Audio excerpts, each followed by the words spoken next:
ഷെയ്ഖ് ഹസീന സർക്കാരിന്റെ പതനത്തിന് പിന്നാലെ ബംഗ്ലാദേശിൽ ഹിന്ദു ന്യൂനപക്ഷം നേരിടുന്ന പ്രശ്നങ്ങൾ ഏറിവരികയാണ്. ആ മുസ്ലിങ്ങളായ അധ്യാപകർ പഠിപ്പിക്കേണ്ടെന്നാണ് മതമൗലികവാദികളുടെ പുതിയ ഭീഷണി. ആക്രമണങ്ങൾക്കിടെ ഹിന്ദു വിഭാഗത്തിൽപ്പെട്ട നിരവധി അധ്യാപകരാണ് സർക്കാർ തസ്തികകളിൽ നിന്നും രാജിവെക്കാൻ നിർബന്ധിതരായിരിക്കുന്നത്. അധ്യാപകരെ വളഞ്ഞ് രാജി ആവശ്യപ്പെടുന്ന വിദ്യാർത്ഥികളുടെ ദൃശ്യങ്ങളും ബംഗ്ലാദേശിൽ നിന്നും പുറത്തുവന്നു. তারিখ দেন, তোমরা কিন্তু কোনো শব্দ করবে না, কারণ তোমাদের কিন্তু সেফ সবকিছু তোমাদের মধ্যে। আচ্ছা, ওনার গাড়ি আছে না, ওনার গাড়িতে পৌঁছে দেওয়ার দায়িত্ব তোমাদের, কোনো সমস্যা নেই।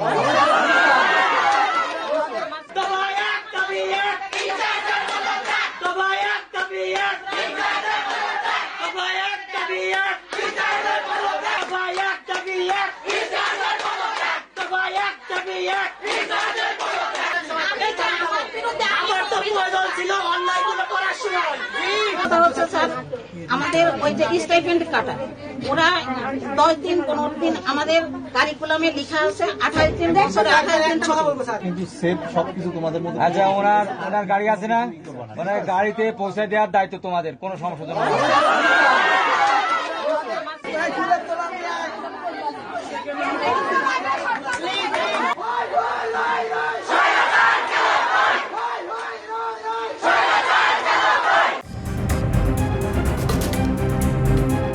ബംഗ്ലാദേശിൽ ഹിന്ദുക്കൾക്കെതിരായ അതിക്രമങ്ങൾക്ക് പിന്നാലെ താലിബാൻ സ്റ്റൈൽ അക്രമങ്ങളാണ് അരങ്ങേറുന്നത്.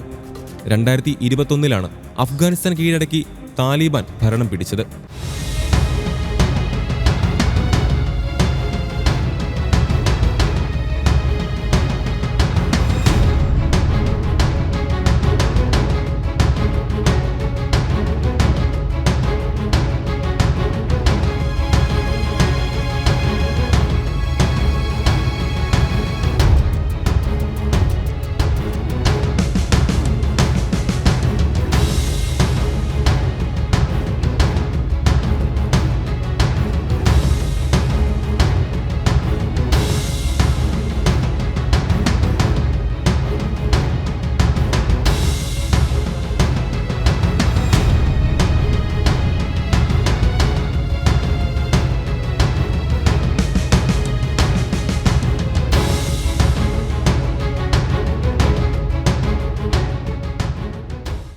അന്ന് സ്ത്രീ സ്വാതന്ത്ര്യം ഹനിക്കുന്ന നിരവധി നിയമങ്ങളാണ് നടപ്പാക്കിയത്.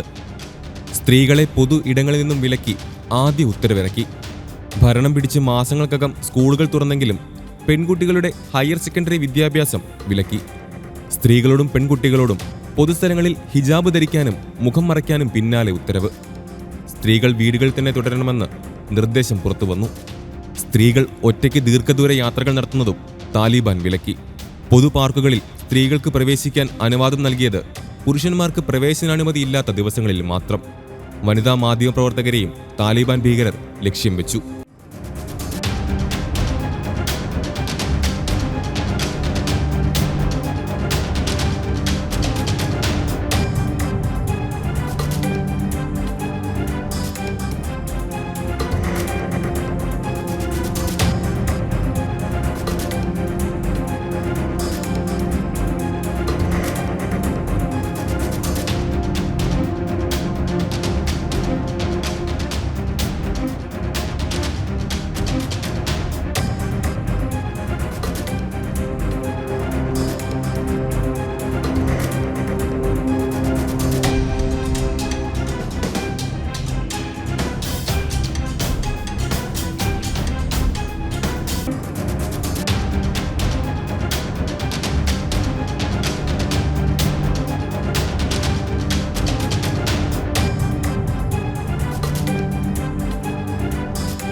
അന്ന് അഫ്ഗാനിൽ താലിബാൻ ഭീകരർ നടപ്പാക്കിയ അതേ രീതികളാണ് ഇന്ന് ജമാഅത്തെ ഇസ്ലാമി ബംഗ്ലാദേശിലും നടപ്പാക്കാൻ ശ്രമിക്കുന്നത്.